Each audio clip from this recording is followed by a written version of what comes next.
जय यीशु की। मैं हूं प्रियंका डामोर और आप देख रहे हैं रेडियो वार्ता शीर्षक की हिंदी सर्विस।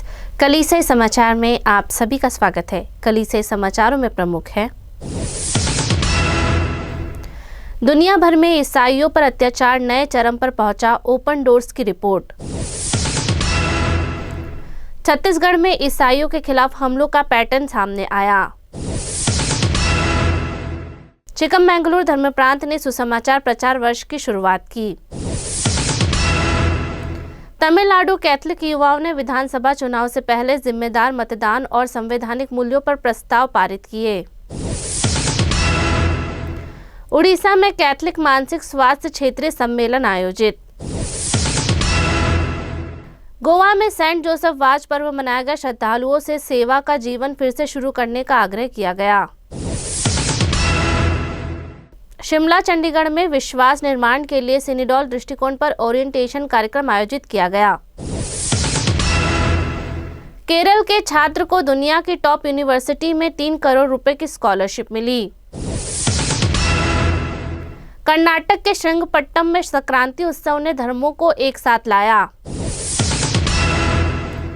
भुवनेश्वर आर्चडायसिस के लिए सहायक बिशप रविंद्र कुमार राणा सिंह का अभिषेक। अब जानते हैं समाचार विस्तार से। दुनिया भर में ईसाइयों पर अत्याचार नए चरम पर पहुंचा, ओपन डोर्स की रिपोर्ट। ओपन डोर्स के अनुसार दुनिया भर में उत्पीड़न का सामना कर रहे या हिंसा के जोखिम वाले ईसाइयों की संख्या पिछले साल 8 मिलियन बढ़कर रिकॉर्ड 388 मिलियन हो गई है। यह निष्कर्ष संगठन की नई जारी वर्ल्ड वॉच लिस्ट 2026 में विस्तार से बताए गए हैं। ओपन डोर्स के निदेशक क्रिस्टिन नानी ने कहा कि ये आंकड़े एक और रिकॉर्ड साल दिखाते हैं। प्रभावित लोगों में से 2001 मिलियन महिलाएं या लड़कियां हैं, जबकि 110 मिलियन 15 साल से कम उम्र के बच्चे हैं। रिपोर्ट से पता चलता है कि वैश्विक स्थिति बिगड़ रही है। ईसाई विरोधी उत्पीड़न के अत्यधिक स्तर का अनुभव करने वाले देशों की संख्या 13 से बढ़कर 15 हो गई है। उत्तर कोरिया ईसाइयों के लिए दुनिया भर में सबसे खतरनाक जगह बना हुआ है। उत्पीड़न के खतरनाक स्तर वाले अन्य देशों में Somalia, Eritrea, Libya, Afghanistan, Yemen, Sudan, Mali, Nigeria, Pakistan, Iran, Bharat, Saudi Arab, Myanmar और सीरिया शामिल हैं। छत्तीसगढ़ में ईसाइयों के खिलाफ हमलों का पैटर्न सामने आया। छत्तीसगढ़ के कई हिस्सों में ईसाइयों के खिलाफ हिंसा के एक बार होने वाले पैटर्न के रूप में लूटपाट, तोड़फोड़ और जबरन विस्थापन सामने आया है। पिछले महीने बस्तर, कांकेर और धमतरी जिलों में कई घटनाएं सामने आई है। 29 दिसंबर को बस्तर जिले के एरमर गाँव में ईसाई परिवारों पर कथित तौर पर पास के गाँव के पुरुषों के समूह ने हमला किया। बताया गया कि कम से कम 8 घरों में तोड़फोड़ की गई और लूटपाट की गई, जबकि घरों के पुरुष काम पर बाहर थे।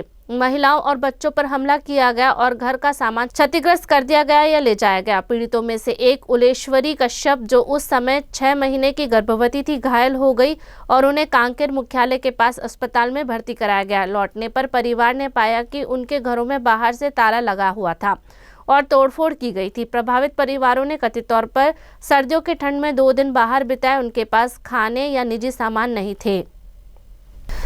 चिकमगलूर धर्म प्रांत ने सुसमाचार प्रचार वर्ष की शुरुआत की। अपने सुसमाचार प्रचार वर्ष की शुरुआत करते हुए चिकमगलूर धर्म प्रांत ने पॉप पॉल छठवें के प्रेरित उपदेश इवेंजेलिकन यूनिटियन की 50वीं वर्षगांठ के अवसर पर बालक यीशु तीर्थस्थल पर औपचारिक रूप से इस पहल का उद्घाटन किया। उद्घाटन समारोह की अध्यक्षता चिकमगलूर के बिशप एंथनी स्वामी ने की। समारोह के दौरान चिकमगलूर के बिशप एंथनी स्वामी ने सुसमाचार प्रचार वर्ष का आधिकारिक लोगो जारी किया, जिसमें ईश्वर के वचन और पवित्र आत्मा के प्रतीक शामिल हैं, जो सुसमाचार प्रचार के मुख्य सिद्धांतों का प्रतिनिधित्व करते हैं। उन्होंने धर्म प्रांत निर्देशिका भी जारी की, जो धर्म प्रांत के सुसमाचार प्रचार प्रयासों का मार्गदर्शन करने के लिए डिजाइन किया गया एक व्यापक संसाधन है। तमिलनाडु कैथलिक युवाओं ने विधानसभा चुनाव से पहले जिम्मेदार मतदान और संवैधानिक मूल्यों पर प्रस्ताव पारित किए।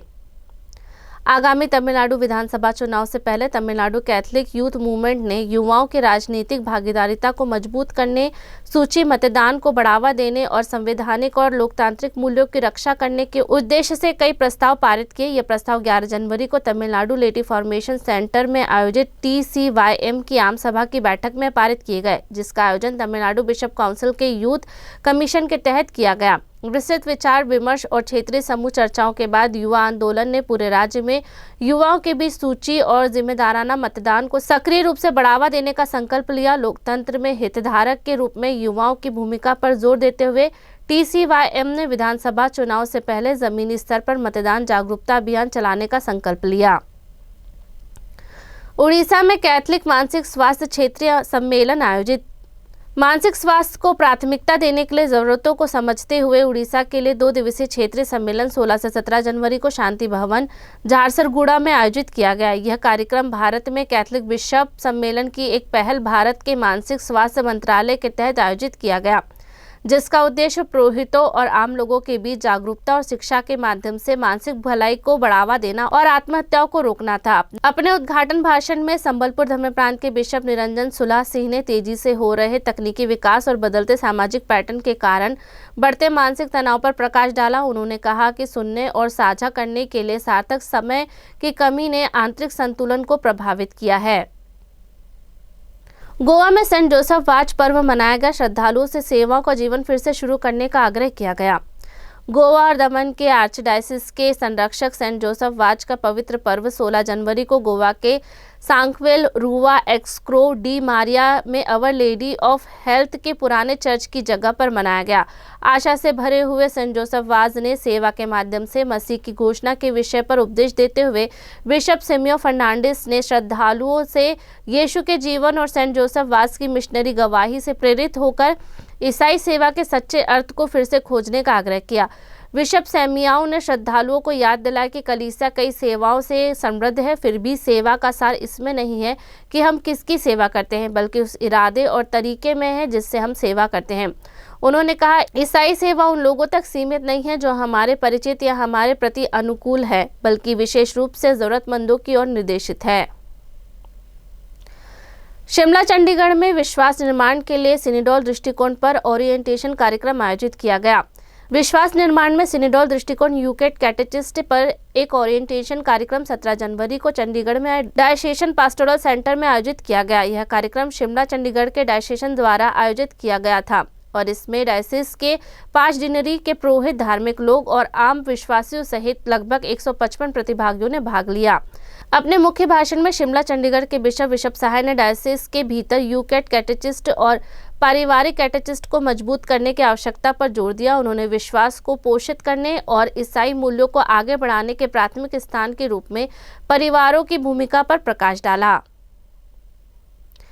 केरल के छात्र को दुनिया की टॉप यूनिवर्सिटी में 3 करोड़ रुपए की स्कॉलरशिप मिली। एक छात्र की कंप्यूटर साइंस को केमिस्ट्री के साथ जोड़ने की जिज्ञासा आखिरकार सालों की रिसर्च और एक निर्णायक पल में ईश्वर के हस्तक्षेप से एक बड़ी सफलता में बदल गई। केरल के अलापुझा जिले के चेरथला के रहने वाले जॉन कोटरोन को सऊदी अरब की king Abdullah University of science and technology में कंप्यूटेशनल केमिस्ट्री में 4 साल के डॉक्टर प्रोग्राम के लिए 3 करोड़ रुपए की पूरी तरह से फंडेड PhD स्कॉलरशिप मिली है। ये दुनिया की अग्रणी रिसर्च यूनिवर्सिटी में से एक है जिसके अंतर्राष्ट्रीय स्तर पर बहुत अच्छी पहचान है। उन्होंने 2025 में MSc एप्लाइड केमिस्ट्री में पहला स्थान भी हासिल किया। कर्नाटक के श्रीरंगपट्टनम में संक्रांति उत्सव ने धर्मों को एक साथ लाया। 1 लाख दिए जलाकर मनाया गया संक्रांति उत्सव 15 जनवरी को पूजनीय रंगनाथ स्वामी मंदिर में अलग अलग धर्मों और पृष्ठभूमि के लोगों को एक साथ लाया, जिसने एकता और कृतज्ञता का एक शक्तिशाली संदेश दिया। श्रीरंगपट्टनम में आयोजित यह कार्यक्रम, जिसे लक्षद्वीप के नाम से भी जाना जाता है, फसल उत्सव के साथ हुआ और इसमें हजारों भक्त शामिल हुए। प्रतिभागियों ने मंदिर परिसर में सावधानी से रखे गए तेल के दिए जलाए और प्रकृति की प्रचुरता के लिए धन्यवाद की प्रार्थना करने के लिए इकट्ठा हुए। यह उत्सव अपनी मजबूत अंतर्धार्मिक उपस्थिति के लिए खास रहा। मुस्लिम, ईसाई और बौद्ध समुदाय के प्रतिनिधियों ने हिंदू भक्तों के साथ मिलकर सद्भाव और आपसी सम्मान की साझा भावना को दर्शाया। भुवनेश्वर आर्चडायसिस के लिए सहायक बिशप रविंद्र कुमार राणा सिंह का अभिषेक। कंधमाल को विश्वास, बलिदान और शहादत से पवित्र भूमि बताते हुए आर्च बिशप जॉन बरवा ने कहा कि सहायक बिशप रविंद्र कुमार राणा सिंह का बिशप के रूप में अभिषेक एक ऐतिहासिक दिन जो स्थानीय कलीसिया के जीवन में सुनहरे अक्षरों से लिखा जाएगा। 17 जनवरी को saint John school ground Daringbadi में बिशप अभिषेक के दौरान प्रवचन देते हुए आर्च बिशप ने बिशप के पद के अर्थ पर गहराई से विचार किया और विश्वासियों को याद दिलाया कि एक बिशप का बुलावा अधिकार में नहीं बल्कि प्रेम और सेवा में निहित है। इसी के साथ कलीसिया समाचार समाप्त हुए। अगली बार फिर मुलाकात होगी नई खबरों के साथ। नमस्कार। रेडियो वेरितास एशिया आपके लिए लेकर आए हैं RVA mobile app. RVA mobile app पर हमारे विभिन्न प्रकार के कार्यक्रमों का लाभ लें, हमसे जुड़े और एशियाई ईसाईयत की आवाज का हिस्सा बने। आज ही ऐप स्टोर एवं प्ले स्टोर से RVA मोबाइल ऐप डाउनलोड करें।